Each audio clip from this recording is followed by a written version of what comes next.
back. The topic of this episode is going to be Social Security and how they've screwed my life up, and how the people that were supposed to be helping me were supposed to be the ones keeping me in it. Okay, let me explain. I was on Social Security for about 15 years, maybe 12 years, when I planned the birth of my daughter. And when planning the birth of my daughter, I not once even considered the possibility of getting cut off Social Security because my disabilities are lifelong and permanent. So I'm living in El Monte. Caitlin's about a year old, 2010. And my check doesn't come. And so I'm like, okay, why didn't I get paid? So I go to the office and I'm like, I didn't get paid this month. What happened to my check? And they say, oh, well, we cut you off because we couldn't find you for the appeal. And so we cut you off. They decided you weren't disabled anymore because you weren't around for your appeal. I said, what are you talking about? Well, when you didn't give us your change of it. Yes, I did. And so when they did some more looking into it, they realized that I had given my change of address to the local office, but that it hadn't gotten to the appropriate whatever in order to it didn't get into the system right, to the right place.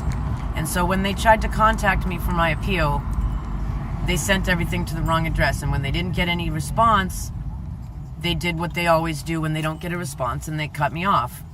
Now, during that moment, they come to me with some papers and they say, okay, look, we can continue your pay until such time you have your appeal, now that we know where you are. And if you're found not disabled, you're going to owe us the money that we're giving you right now until that time comes.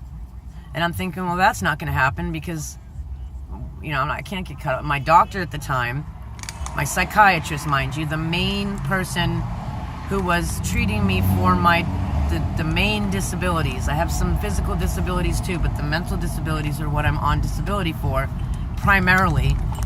And this doctor that I went to for help at the time, and I said, look, I need you to fill out this paperwork for my appeal.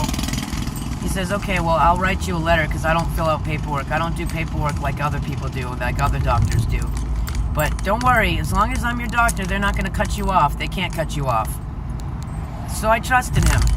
And I was going through, I was very, very worried about it.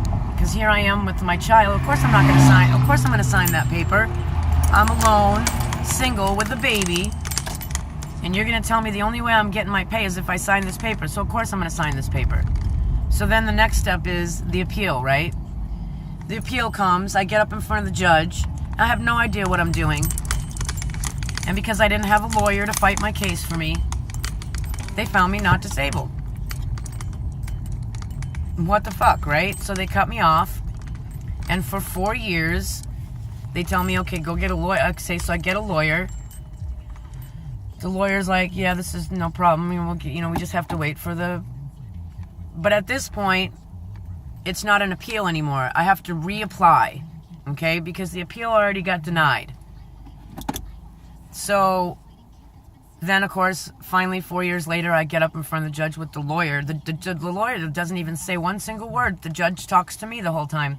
And what do you know? It just because the lawyer is sitting in front of me, of course I'm not going to be denied. Because my history and my records and everything proves everything, whatever. So I get back on. And now they're trying to tell me that through that time that they were paying me until I got cut off of the pay, that I owe them that money out of my 4 years of back pay. So what I don't understand, maybe I don't consider myself not intelligent, so I'm not sure what, but in my mind, I'm thinking, okay, so you're telling me that I've been disabled since 1980 something until the appeal with the judge with no lawyer. And then for that year, I'm not disabled. But now that I've gone through with the lawyer again, I'm disabled. They go retro back to the point at which I was cut off. But you're trying to tell me that I wasn't disabled for a year, but I was disabled for my whole time, my lifetime up until then. And then I wasn't disabled for a year, and now I'm disabled again for the rest of my life, and I need to pay you for that 1 year? What the hell is that? What the hell kind of shit is that? I've had to suffer, barely getting by for the past 4 years, suffering like no one could ever even, ending up here in the hood, and all this other crap for 4 years. Hanging on with the hope that I'll get this money so I can start over and get back to where I need to be. But yet, what the hell is this guy doing? I'm getting out of his way. I don't want him fucking hurting my car. What the hell are you doing, buddy? Anyways, so I will never understand my country when it comes to the government and how they're supposed to be helping me as a disabled person in this world, because it seems to me that they just kind of make things fit the way they want them to, for them to keep as much money as they can. They've screwed me over for 4 years. Their clerical error is the original reason why I ended up getting cut off to begin with. It was a clerical error made by Social Security. And then a judge that had a stick up his ass, who the entire hearing lasted 16 minutes from beginning to end, from the beginning when the court proceedings started, when there wasn't really anything going on, till end. It was 16 minutes total. And in that 16 minutes, a judge determined that I wasn't disabled simply because I didn't have a lawyer. And he was a prick. In fact, he said, I don't know what you're doing here, wasting our time, wasting taxpayers' money. He says, you're racking up quite the taxpayer's bill. This is what he says to me. Now, once you know my story and hear my everything, this is going to anger you, because everything is in my records. My whole entire history is all in my medical records that I provided. But because I didn't have a fancy lawyer sitting next to me saying, yeah, I agree with everything that's in here, and, blah, blah, blah, they take advantage and therefore fuck up my life for 4 years. And now I've got to try to pull everything back together and pick up all the pieces, and once again by myself, and here I am by myself again. I don't even know how to use the resources from Social Security anymore. I don't know how to get the help I need, as far as maybe an advocate that can help me navigate through this stuff, because this is what keeps me stagnant. This is what keeps me from going anywhere, from doing anything, from moving forward, is all these obstacles that I'm expected to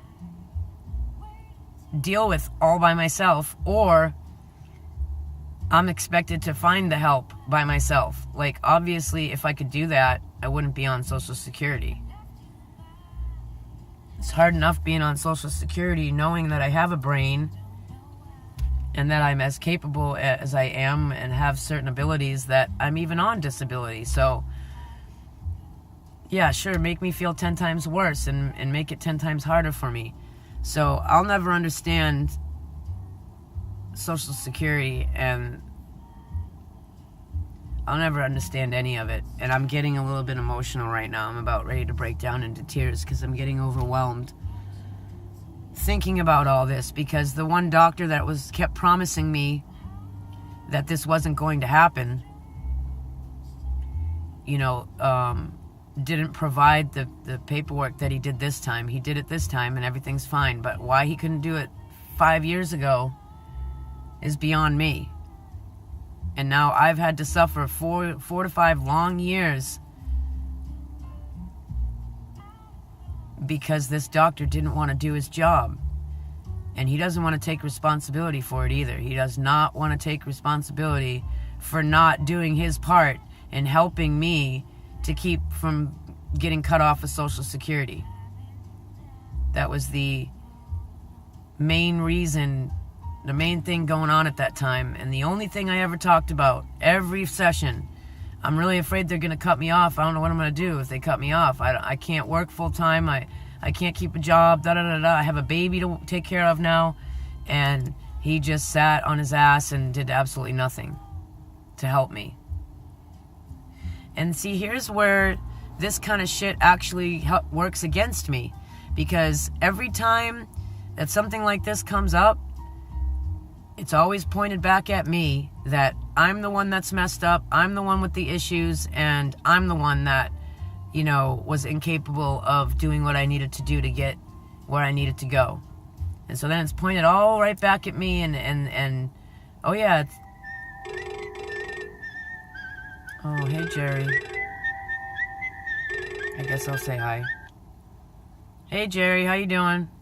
Happy Valentine's Day. I called to wish you happy Valentine's Day. Oh, thank you. Happy Valentine's Day to you too. Nice. The reason why I didn't call you back today to go bowling because I was working. That's why. Oh, I figured you were. That's what I figured. Yeah, because I told you I work Tuesday, Wednesday, Thursdays, and Fridays. I work 4 16-hour days, so I figure when you call me, I didn't have time to call you back because I'm doing my paperwork and doing my rounds at work.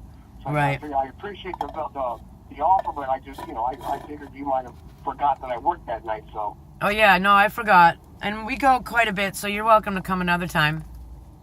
Well, it's going to be kind of hard because, it's because of my knee. I do have my own bowling ball. Oh, right. Yeah, I forgot about your knee. I can still do it, but I have to walk and then roll the ball. Ah. I do know how to bowl. It's been a long, long time, but I do know how to bowl. Right. Do me a favor. You give your daughter a kiss ring and tell her I said Happy Valentine's Day. I will.